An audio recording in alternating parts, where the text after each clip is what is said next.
De plus, concernant les séismes qui se produisent depuis plusieurs jours près de l'île grecque de Santorin. Le maire de la ville s'est voulu rassurant car selon les scientifiques, les volcans toujours en activité près de Santorin ne sont pas la cause de ce phénomène.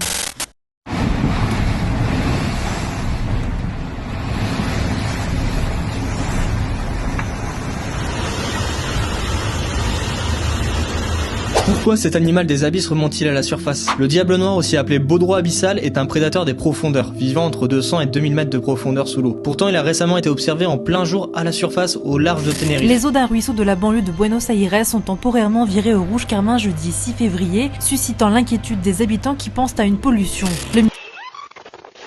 Un jet privé s'est écrasé à Philadelphie avec à son bord 6 passagers.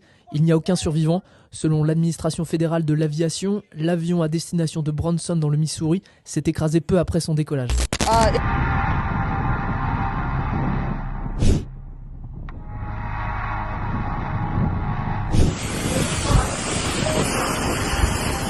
Toronto. We just landed. Our plane crashed. It's upside down.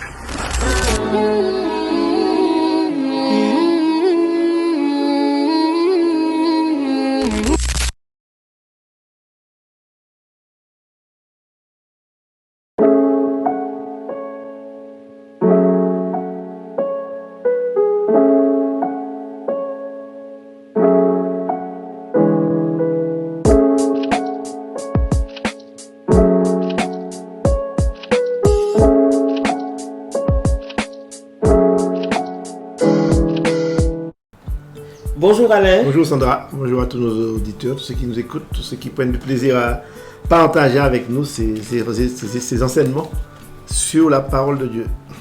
Alors on a passé un petit moment sans faire d'émission, l'actualité était extrêmement chargée. Quand l'actualité est chargée, nous avons du mal à garder notre rythme. Voilà, donc en fait il a fallu un peu de temps pour pouvoir réfléchir et méditer encore, puisqu'en fait nous venons vous donner quelque chose de conséquent. Pouvoir vous nourrir avec plaisir. Voilà. Alors aujourd'hui, nous allons continuer notre étude après le sujet sur l'enlèvement, sur les signes des temps. Les signes des temps, Alain. Effectivement, au regard de l'actualité en ce moment, on a de quoi parler des signes des temps. Tout à fait. Donc, on va détailler dans un petit moment quelques signes que nous voyons de nos yeux. Ce sont des choses que vous pouvez discerner également. Parce que la Bible nous dit qu'il parlait aux pharisiens, il leur disait, vous savez discerner les signes quand il fera beau, quand il fera jour, mais vous ne savez pas discerner le signe pour reconnaître que le Seigneur Jésus est là et il est venu vous visiter. Donc, il faut bien comprendre que nous avons le devoir de discerner les signes des temps. Tout à fait. Pour pouvoir nous sauver nous-mêmes.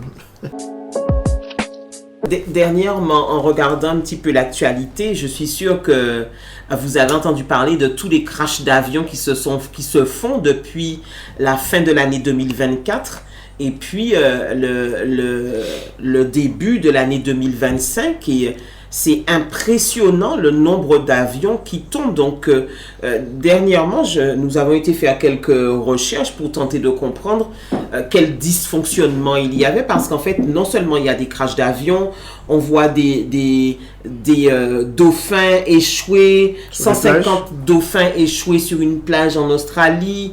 On voit des oiseaux qui tombent par milliers. Et on se demande, moi, quand j'ai vu tous ces signes au niveau du ciel et puis au niveau de la mer aussi, puisqu'on voit les poissons qui sont censés être dans des abysses qui remontent à la surface, on se dit, mais on a l'impression que l'univers tout entier est en train de tenter d'aléanter l'homme, mais il faudrait que l'homme prenne conscience. Et donc, du coup, nous avons été faire quelques petites recherches et nous avons trouvé que le noyau, quand on va sur des revues astrophysiques, on voit que le noyau de la Terre est en train je ne savais même pas qu'il y avait un noyau de la Terre d'ailleurs.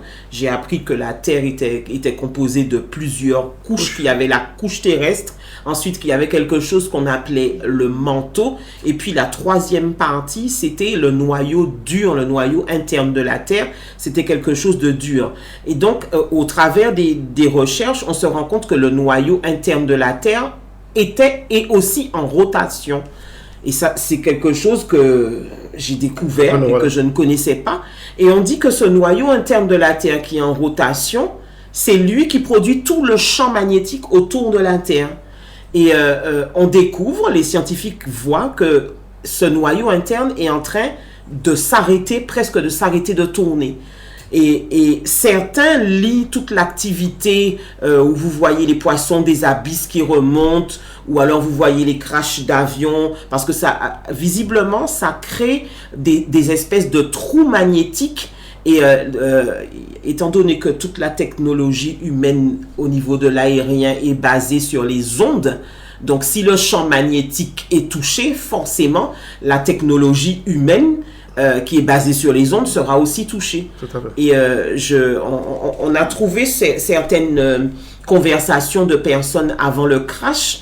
Les pilotes avaient des données par rapport à un certain nombre de pieds, et les aiguilleurs du ciel avaient un autre type de données.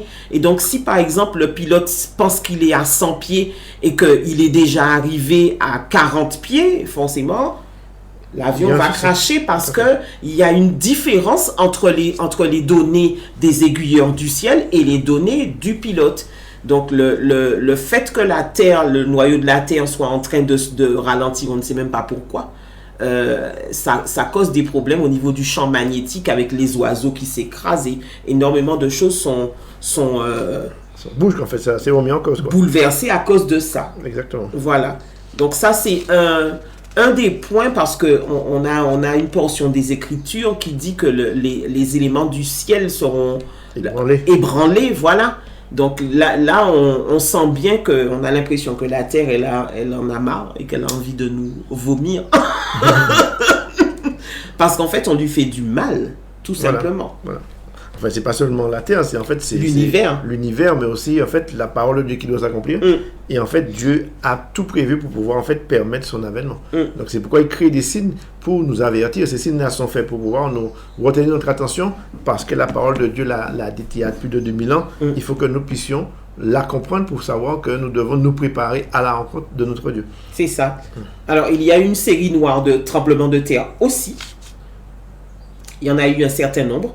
Un peu partout dans le monde. En février, je crois que ça a été la cascade de tremblements de terre un peu partout dans le monde, autant sur le continent européen que sur le continent américain. Peu importe l'endroit, il y a eu des tremblements de terre, et même au niveau de la Martinique, nous en avons, au niveau des Antilles, nous en avons eu tout le temps. 2 pendant le carnaval. Oui. À des heures précises, en fait, c'est ça. À un jour près. Après le vider. C'est mieux. Voilà. Et puis, on se souvient aussi de Santorin, la petite île grecque qui a été complètement vidée d'ailleurs à cause de tous ces tremblements de terre.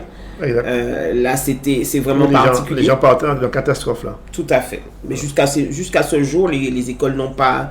l'île a été complètement désertée. Voilà. Et puis, on se souvient aussi des feux de Los Angeles.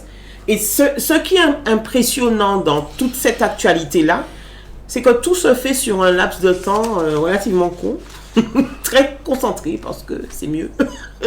Donc des feux de Los Angeles qui, avec des vents à 150 km/h pour du jamais vu, pour attiser les flammes et puis continuer de dévaster une région presque entière. Donc ça aussi, c'était impressionnant.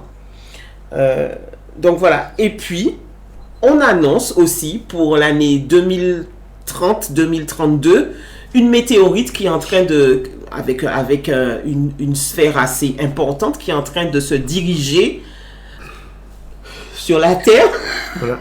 Alors chaque jour, les chiffres se font de plus en plus précis, mais elle est annoncée pour 2032 et là, ça m'a fait penser au texte de la Bible qui dit dans l'Apocalypse que les hommes se tordront de peur en face des événements qui sont en train d'arriver, parce que la météorite, autant le tremblement de terre, on ne peut pas le prévoir, il arrive et on le subit. Par contre, la météorite, on la voit arriver, et plus les années vont se rapprocher, plus les précisions que les scientifiques vont donner, ce sera de plus en plus précis. Et quand on saura, par exemple, à 2 mois près de son écrasement sur la Terre, à mon avis, il y aura de l'effroi. Et la Bible en parle dans Apocalypse 5, je crois. Et sur ce moment où en fait les hommes seront ébranlés. Tout à fait. Et ils auront peur et ils ne sauront plus où se cacher. C'est ça. Et on peut imaginer 30 secondes parce que la surface de la Terre, je crois qu'il y a 75% d'eau et puis 35% de terre. Voilà. Donc si ça tombe dans l'eau, imaginez-vous qu'une météorite tombe au niveau de l'eau, c'est des tsunamis en cascade partout. Catastrophe, voilà. Donc les îles qui disparaissent. Enfin, nous ne voulons pas être alarmistes. Voilà. Cependant, il nous faut examiner les signes des temps pour savoir où on en est et puis pour ajuster notre comportement en fonction de ce que nous voyons de l'actualité, parce que ces choses-là, elles arriveront certainement. Voilà, donc en fait, il faut se préparer à... En fait, l'objectif de l'émission, c'est de pouvoir se préparer à ces éventualités de manière spirituelle, pour le salut de notre âme, bien sûr. Tout à fait. Donc en fait, l'objectif n'est pas de faire peur, ni de dire de rappeler une série de catastrophes, mais la Bible en parle, il faut que nous en parlons. Tout à fait. Donc c'est important de le faire. Cette semaine encore, il me semble qu'il y a eu de la grêle en Afrique. Des grêlons d'une bonne taille en Afrique, et puis on parle aussi de la fameuse vache rouge dont on parle dans l'Apocalypse aussi. Rousse. La rousse, oui. C'est pas rouge. C'est pas la vache qui rit, c'est la vache rousse, effectivement, qui est déjà arrivée en terre d'Israël. Et je vous invite à faire vos recherches par rapport à la symbolique de la vache rousse. On dit que à son arrivée, c'est la construction du troisième temple de Jérusalem, et à partir de la construction du troisième temple de Jérusalem, c'est le règne de l'Antéchrist. Donc voilà. Oui, parce qu'en fait, ce moment sera en fait, il est prévu la construction du troisième temple. Mais maintenant, par rapport à tous les événements qui se passent en Israël, je crois que en fait, on se dit ça va pas se faire avec tout le problème qu'il y a entre le Hamas et puis l'Israël. Mais je crois qu'il y aura un accord qui va faire que les trois grandes religions, je pense que les trois grandes religions seront d'accord pour pouvoir permettre la construction de ce temple. Il faut qu'il soit là. Il y a ce qu'on appelle l'œcuménisme et qui va se faire et qui va porter cette construction de ce temple. Donc, je crois que toutes ces choses-là sont prévues, et maintenant les événements actuels ne le permettent pas de penser que ça va se faire, mais certainement ça va se faire parce que Dieu, si on croit en la parole, et notre foi nous pousse à dire que cela se fera. Tout à fait. Alors juste pour rajouter, ce matin j'écoutais des émissions juives. Tous les ustensiles du troisième temple sont déjà prêts. Ils ont déjà tout préparé. Ah, d'accord. Ils ont nommé aussi déjà toutes les personnes qui vont officier. Et à ce qui paraît, le troisième temple devrait se construire en une année. Ils ont besoin d'une année pour construire le troisième temple. Oui, parce qu'en fait, il faut bien comprendre une chose, c'est que le peuple juif qui n'a pas cru en Jésus à sa venue, parce qu'ils ne pensaient pas qu'il serait venu un homme comme eux. Ils pensaient que c'était un être supérieur qui allait les sauver et leur donner en fait quelque chose de supérieur. Alors que et je crois qu'ils font tout maintenant parce qu'ils attendent eux le Messie. C'est ça. Ils attendent le Messie, ils attendent son avènement. Donc, et je crois que c'est ça qui va peut-être les tromper, parce que la Bible dit qu'en fait ils seront trompés et ils vont même par l'Antéchrist, ils vont même être amenés à l'adorer. Mais ils seront quand même sauvés parce que c'est le peuple de Dieu. Mais c'est pourquoi en fait ils se bousculent à construire ce temple pour pouvoir accueillir le Messie. D'accord. Voilà. En fait, l'objectif du troisième temple, c'est d'accueillir le Messie. Tout à fait. Et c'est pourquoi en fait ce troisième temple sera construit, parce que ils ont cette attente du Messie, parce qu'ils n'ont pas cru en Jésus-Christ. Nous vous invitons à prendre Matthieu 24, les versets 6 et 8. Vous allez entendre parler de guerres proches ou lointaines. Attention, n'ayez pas peur. Oui, tout cela doit arriver, mais ce ne sera pas encore la fin. Un peuple se battra contre un autre peuple, et un roi se battra contre un autre roi. Dans plusieurs régions, il y aura la famine, et la terre tremblera. Tous ces événements seront comme les premières douleurs de l'accouchement. Voilà. Donc en fait, on voit ce message, et que ce dont on parle là, ce sont les prémices de l'événement. Mais lorsqu'on va lire un peu plus tard, on va aller lire parce qu'on ne sait pas le sujet aujourd'hui, mais je vous invite quand même à lire Matthieu 24, les versets qui suivent, pour comprendre que lorsque vous verrez la désolation, l'abomination de la désolation, verset 15, dont apparaît le prophète Daniel, établit en lui saint, que celui qui lit fasse attention. Donc on voit bien que les événements se suivent à des dates différentes, des événements différents, mais les prémices, c'est ce dont on parle aujourd'hui, c'est les tremblements de terre, les famines, les événements auxquels on n'a pas l'habitude de voir, qui se créent sous nos yeux. C'est ça. Alors, on peut revenir sur le verset que tu viens juste de lire, parce que tout à l'heure, on parlait des vaches rousses. Voilà. Et le lieu saint dont on parle là, c'est le 3e temple. Voilà. Donc, on disait, donc je vais vous relire ça, c'est pourquoi, lorsque vous verrez l'abomination de la désolation dont a parlé le prophète, Daniel établit en lieu saint que celui qui dit fasse attention. Alors que ceux qui seront en Judée fuient dans les montagnes, que celui qui sera sous le toit ne descende pas pour prendre ce qui est dans la maison, et que celui qui sera dans les champs ne retourne pas en arrière pour prendre son manteau. Malheur aux femmes qui seront enceintes et celles-là qui allaiteront ce jour-là. Priez pour que votre fuite n'arrive pas en hiver, et ni un jour de sabbat. C'est ça. Vous comprenez bien qu'un jour de sabbat en hiver, c'est froid, donc il fait froid dehors, donc on n'a pas toujours les éléments pour pouvoir nous couvrir, ni un sabbat, parce que le sabbat, il n'y a plus rien. Il n'y a pas de bus, il n'y a pas de voiture, donc on devra partir à pied s'il le faut. Donc vous allez comprendre, dans le lieu saint, donc c'est dans ce fameux temple. Exactement, qui doit être construit. D'accord ? Dans la terre d'Israël, donc. Et c'est pour ça que rien n'empêchera la construction de ce temple. Voilà. Que les armées montent, parce que faut savoir que sur ce petit bout de terre-là, il y a des réclamations de partout. Toute la chrétienté réclame ce petit bout de terre, voilà. Les islamistes réclament ce petit bout de terre, les juifs réclament ce petit bout de terre. Donc, les catholiques aussi. Ouais. Oui, tout le monde... Il y a ces 3 grandes religions, en fait. C'est ça. Au même endroit. Mais ça n'empêchera pas la construction de ce temple. Et d'ailleurs, j'ai même découvert que même la religion islamique parle de l'antéchrist. Ils en parlent et ils disent qu'effectivement, il doit venir pour corrompre, pour pervertir tout le monde. Voilà, donc, c'est bizarre qu'à certains endroits, les religions se recoupent. Oui, on a l'impression que ils se recoupent pour annoncer l'événement de la fin des temps. Et j'ai découvert qu'en matière islamique, effectivement, on dit que quand l'antéchrist sera là, ce sera un signe annonciateur de la fin des temps. Ouais. Donc c'est quand même bizarre. Oui, parce qu'en fait, ce sont quand même des religions qui ont un point commun qui est Abraham. Et en fait, qui ont un point commun Dieu, bien sûr. Et en fait, qui connaissent...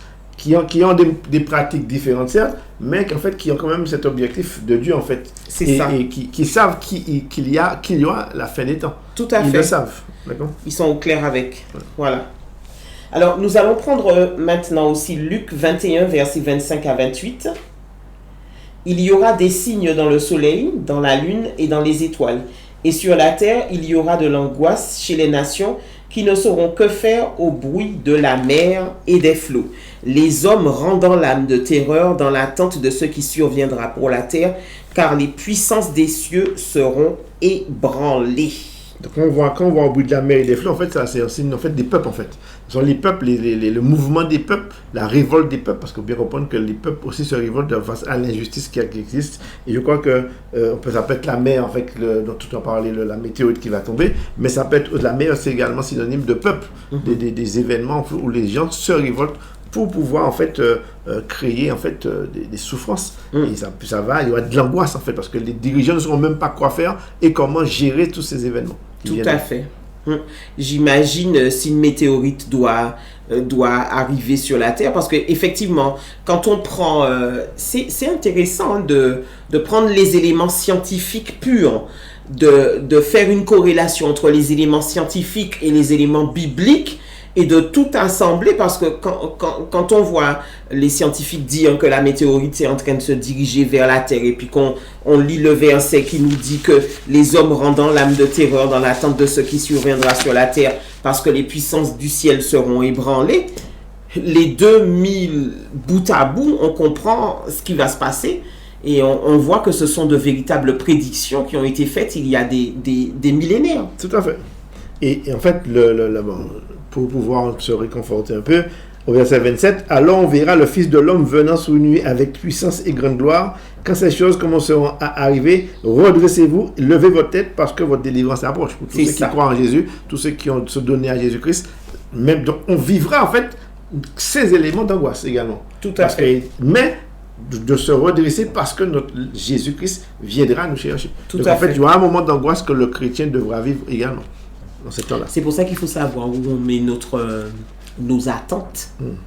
Est-ce que nos attentes sont positionnées sur la terre ou bien est-ce que nous avons bien conscience que notre vie, elle n'est pas ici, mais qu'elle sera en présence du Seigneur? Et à partir du moment où nos attentes sont repositionnées, notre vie tout entière doit être repositionnée, pas par rapport à ce qui se fait sur la terre. D'ailleurs, les Écritures nous disent de rechercher les choses d'en haut et pas celles qui sont sur la terre. Parce que tout ce qui est sur la terre va périr pour laisser place à une nouvelle terre et de nouveaux cieux. Tout à fait. Je crois qu'en fait, il faut bien poursuivre ce que tu dis, c'est qu'en fait, au temps où il y avait, comment il s'appelle, Sodome et Gomorrhe, c'est-à-dire que lorsqu'ils sont partis de cette ville à Lot et sa femme et ses 2 enfants, Dieu avait donné cet ordre, ne vous retournez pas.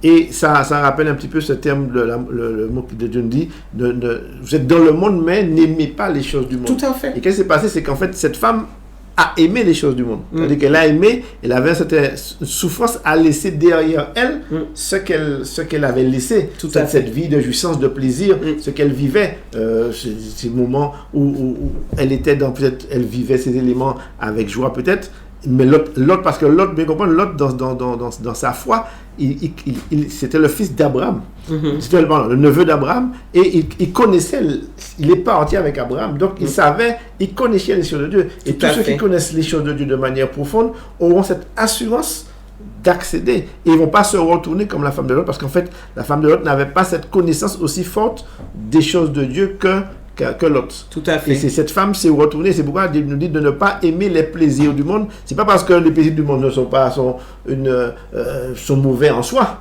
puisque nous sommes dans le monde, mais c'est que ça peut nous empêcher d'accéder au royaume de Dieu, parce que l'objectif final de toute chose, c'est le royaume de Dieu. Donc il faut être prêt et ne pas laisser les plaisirs nous surmonter, nous dépasser, pour pouvoir, au point de lorsque nous devons nous redresser la tête et attendre notre délivrance, que nous puissions nous mettre à adorer la bête. Donc c'est ça. C'est une belle image, hein, ce que tu es en train de dire là. Entre Lot et son épouse. L'épouse de Lot avait une vision totalement terrestre. Et puis Lot, lui, avait une vision céleste. Voilà. Donc c'est la vision céleste que nous devons avoir et puis pas la vision terrestre. Et ça me fait penser à quand Satan a tenté Jésus dans le désert, il lui dit: si tu m'adores, je te donne tous les royaumes de la terre. Moi, j'ai toujours trouvé ça un peu bizarre de dire à celui qui est à l'origine de la création de l'univers tout entier: je te donne la terre. Mais en fait, il était propriétaire de l'univers tout entier. Donc c'était une vision purement humaine, purement terrestre. Et puis en face, une vision céleste dans toute sa splendeur. Voilà. Et puis dans son infini. Dans son infini. Donc ça n'a rien à voir. Tout à fait. Du coup, nos yeux doivent rester positionnés vers l'infini. Voilà, et lorsque ces choses arriveront, ne pas se retourner et regarder vers le ciel. Alors, quand on analyse un petit peu l'histoire du peuple, l'histoire des Israélites à la sortie d'Égypte, on voit que avant la sortie d'Égypte, il y a eu des soubresauts. Et on a l'impression que à l'échelle de la terre, c'est exactement ce qui est en train de se faire. Donc, le peuple israélite, quand il devait sortir d'Égypte, il y a eu des soubresauts, des plaies. Et puis, l'humanité, quand elle doit sortir de ce stade de la Terre pour aller dans l'univers, eh ben, il y a aussi des soubresauts. Et c'est vraiment pour moi, c'est une espèce de répétition générale. Dieu a montré en petit ce qu'il va faire en grand maintenant. Exactement, je crois que c'est une exemple très bonne. Dans la mesure où, en fait, Dieu a toujours préparé son peuple à des choses dans la parole, à des choses à bas de petite taille. Petite échelle pour pouvoir nous ramener des choses à grande échelle. L'Égypte, en fait, c'était ça, en fait, la sortie d'Égypte, c'est la sortie de l'esclavage du monde, de la terre. Et là, sera l'avènement de Jésus-Christ, ce sera la sortie de l'esclavage de la terre, du monde. Du péché, et qui va nous amener à la vie éternelle. Mais avant tout ça, il faut comprendre qu'il y a un ennemi qui est là, qui essaie d'embaucher tout ça, et qui veut nous empêcher d'accéder à la vie éternelle. Donc, Et Dieu prépare ce moment. C'est pourquoi, en fait, de même qu'il y avait les displays d'Égypte, que tu vas lire tout à l'heure peut-être, et de même, il y aura peut-être 10 grands événements mondiaux qui vont se préparer pour pouvoir nous montrer que l'avènement du Seigneur est proche. C'est ça. Alors, on va analyser les 10 étapes, les 10 plaies qui se sont frappées sur les Égyptiens juste avant que le peuple ne sorte d'Égypte. Donc, la première chose qui s'est passée, l'eau a été changée en sang. Ensuite, la deuxième chose, il y a eu l'invasion des grenouilles. Ensuite, en troisième position, l'invasion des moustiques. Ensuite, l'invasion des mouches et la peste du bétail. Après, ils ont été atteints dans leur chair avec les furoncles. Ensuite, il y a eu la grêle, les sauterelles, les ténèbres et la mort des premiers-nés. Donc, c'était progressif. Tout à fait. Donc, en fait, on voit que ces displays, en fait, c'est des éléments, en fait, sur la terre, sur l'homme, sur le monde, en fait, et puis après, sur la mort. C'est ça. En fait, ça atteint d'abord l'eau, la source de vie. Voilà. Parce qu'ils ne pouvaient plus boire. Les grenouilles, c'est tout ce qui rapporte aux démons, en fait, tout ce qui, en fait, sorcellerie, tout comme ça. Les moustiques, tout ce qui, en fait, dans notre vie, qui, en fait, nous empêche d'avancer de manière parfaite. En fait, tous ces éléments, en fait, des nuisibles. La grêle, en fait, c'est ça qui rend faible, c'est-à-dire qui nous empêche d'avancer et qui sort du ciel. Après, la grêle sort du ciel. Et je crois que tous ces éléments-là sont des éléments de la terre qui sortent de la terre et qui vont agir. Et les éléments qu'on va voir pour l'avènement, ce sont des éléments qui vont sortir du ciel également, mais à plus grande échelle, avec de plus grandes puissances et plus grandes forces pour pouvoir atteindre les hommes et les amener à Christ. C'est ça. Donc, ce sont des éléments en fait, que Dieu a présentés, a préparés pour l'avènement de son Fils. Tout à fait. Alors, on peut comparer les 10 plaies d'Égypte avec les 7 fléaux de l'Apocalypse. Voilà. Parce que c'est à peu près le même processus. Voilà. C'est à peu près le même processus. Donc, le premier fléau de l'Apocalypse touche la terre. Donc, c'est le fléau qui provoque des ulcères malins. Donc, voilà. C'était pareil. Les furoncles. Voilà. Le deuxième fléau, la mer est changée en sang et il y a 1/3 de la vie marine qui meurt. C'est ce qui s'est passé, le premier fléau, l'eau changée en sang. Exactement. Ensuite, le troisième fléau, les seaux sont transformés en sang. Bon, c'est encore la même chose. Voilà. Le quatrième fléau, le soleil, les hommes sont brûlés par une grande chaleur. Le cinquième fléau, le trône de la bête fut plongé dans les ténèbres. On en revient aux ténèbres. Voilà. Et puis, pendant ce moment-là, les douleurs et la souffrance sont intensifiées. De tous ces éléments-là provoquent de la douleur. C'est clair. Le sixième fléau, l'Euphrate, le fleuve, est asséché en préparation de la guerre et en préparation de Armageddon. Voilà. Et puis le septième fléau, les airs sont touchés, l'atmosphère est touchée avec les éclairs, les tremblements de terre, tsunamis, grêle, etc. Voilà. Donc il faut bien comprendre que ces éléments-là qui seront produits, en fait, faut comprendre que ce ne sera pas seulement en Israël, mais ce sera sur toute la sphère de la terre. Voilà. C'est la sphère de la terre qui sera atteinte par tous ces fléaux. C'est de nation en nation, ces fléaux vont nous atteindre. Parce qu'en fait, il faut bien que lorsque Jésus revienne, tout le monde le verra. Sur toute la terre, du Japon à la Martinique, la Martinique à la France et de la France, je sais pas, en Australie. Donc en fait, tous les hommes verront Jésus. Donc tous ces fléaux seront mondiaux en fait. C'est pas quelque chose qui va se passer uniquement en terre d'Israël, bien que le phare de tous ces événements c'est Israël, mais les hommes verront ces fléaux. Et même avec les médias maintenant, en fait, en instantané, nous avons des informations qui se passent en Australie. Donc rien ne nous échappe actuellement, parce que toutes ces choses se verront, mais on ne le verra pas à travers les réseaux, on le verra à travers nos yeux physiques. Le texte dont nous parlions à l'instant, alors c'est le texte de Zacharie 12, donc nous allons lire Zacharie 12 dans son intégralité, c'est pas très long, à partir du verset 1. Message, parole de l'Éternel sur Israël, déclaration de l'Éternel qui a déployé le ciel et fondé la terre et qui a formé l'esprit de l'homme en lui. Je ferai de Jérusalem une coupe enivrante pour tous les peuples environnants. Il en ira de même pour Juda lors du siège de Jérusalem. Ce jour-là, je ferai de Jérusalem une pierre lourde pour tous les peuples. Tous ceux qui la soulèveront s'y écorcheront et toutes les nations de la terre se rassembleront contre elle. Ce jour-là, déclare l'Éternel, je frapperai tous les chevaux d'épouvante et leurs cavaliers de folie. J'aurai les yeux ouverts sur la communauté de Juda, mais je frapperai d'aveuglement tous les chevaux des peuples. Les chefs de Juda diront dans leur cœur, les habitants de Jérusalem sont notre force par l'Éternel, le maître de l'univers, leur Dieu. Ce jour-là, je rendrai les chefs de Juda pareils à un foyer allumé parmi des arbres, à une torche enflammée parmi des épis. Ils dévoreront à droite et à gauche tous les peuples environnants, et Jérusalem restera à sa place à Jérusalem. L'Éternel sauvera d'abord les tentes de Juda, afin que la fierté de la famille de David, la fierté des habitants de Jérusalem ne s'élève pas au-dessus de Juda. Ce jour-là, l'Éternel protégera les habitants de Jérusalem, et le plus faible parmi eux sera ce jour-là pareil à David. La famille de David sera pareille à Dieu, pareil à l'ange de l'Éternel devant eux. Ce jour-là, je travaillerai à détruire toutes les nations qui viendront attaquer Jérusalem.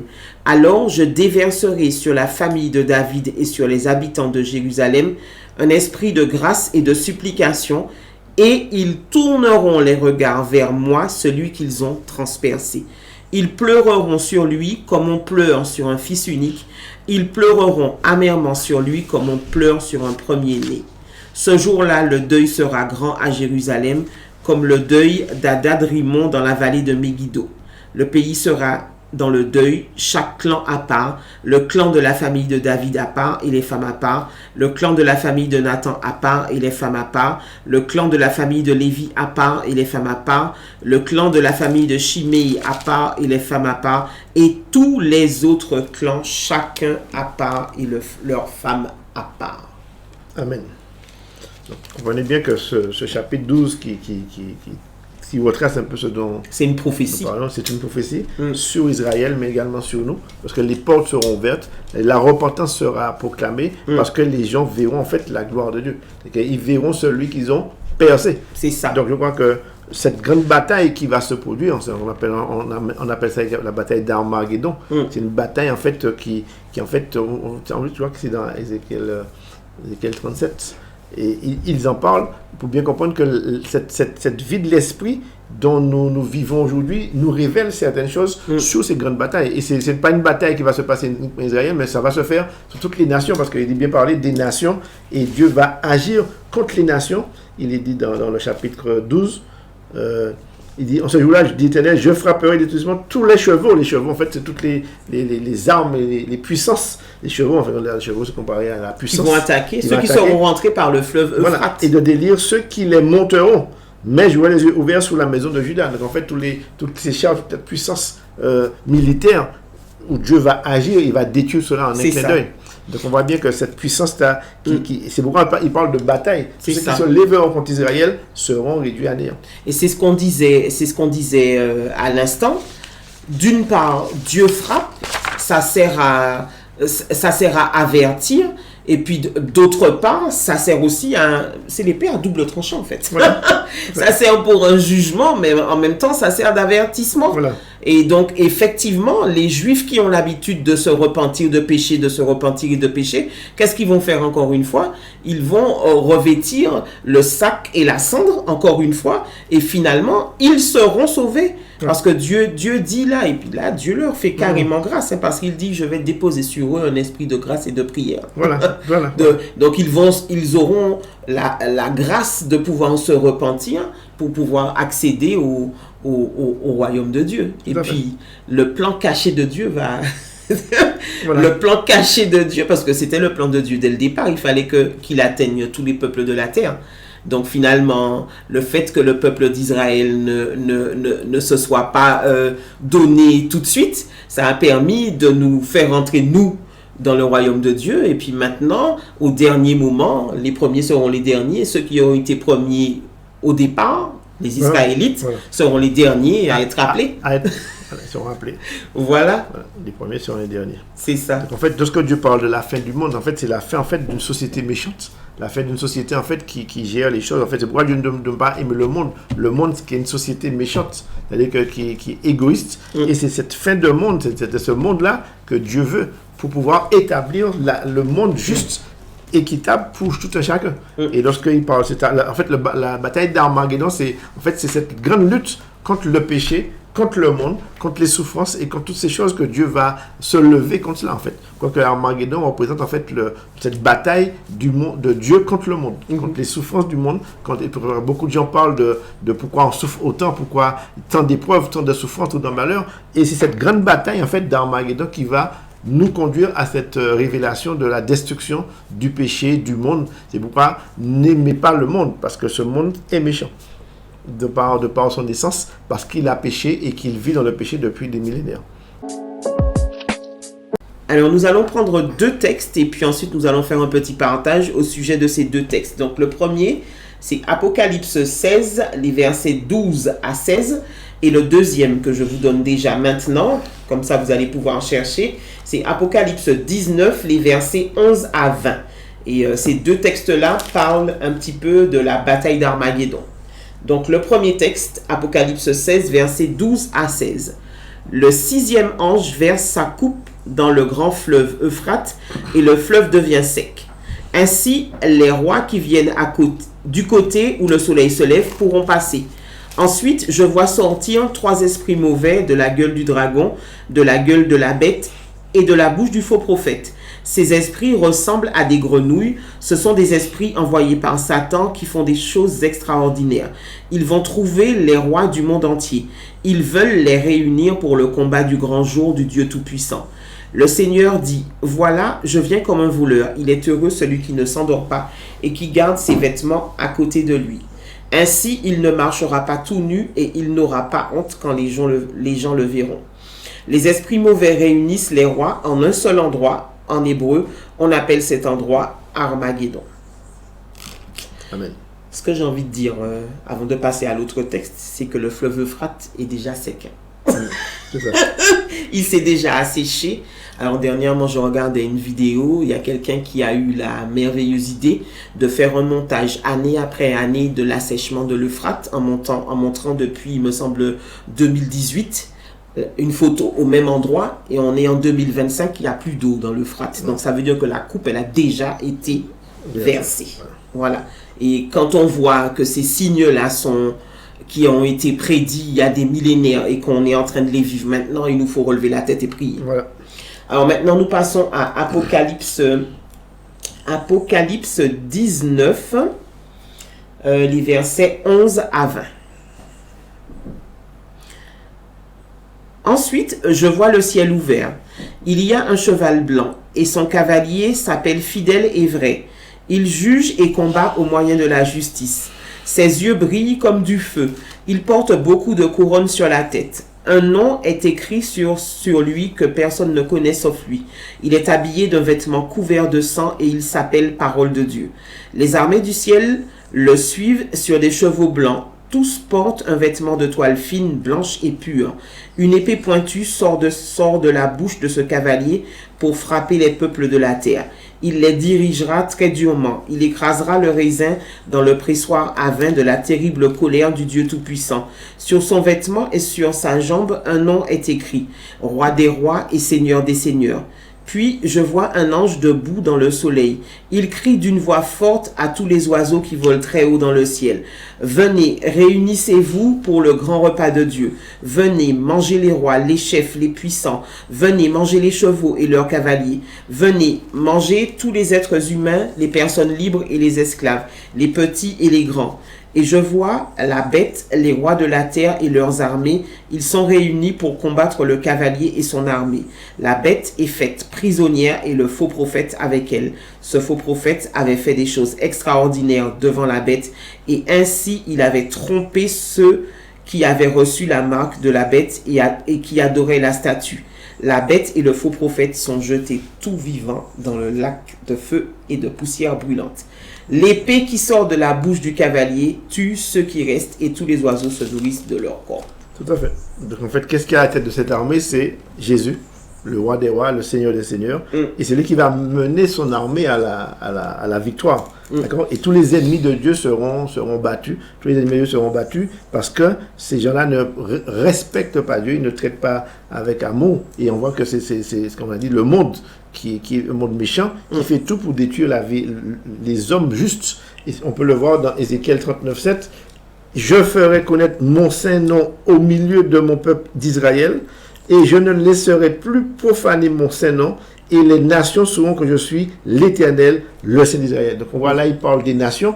Au temps d'Égypte, il parlait à l'Égypte. C'est ça. Il parlait à l'Égypte au moment donné, lorsqu'il a fait sortir son peuple d'Égypte. Là, c'est les nations maintenant. Tout à fait. Donc, en fait, on voit bien ce qu'on a fait le parallèle tout à l'heure, Voilà. entre l'Égypte et les nations. C'est-à-dire que toutes les nations, maintenant, c'est à grande échelle l'avènement de Jésus-Christ. C'est lui qui est le nouveau Moïse, s'il le faut. Parce que n'oubliez pas que Moïse a... Effectivement. Il s'était vu sous la montagne lorsque la transfiguration, qui était là, Élie pour l'enlèvement, Moïse pour la transmission de la loi à la grâce. Donc ces gens-là se sont rencontrés sous la montagne lors de la transfiguration pour pouvoir transmettre tous ces éléments.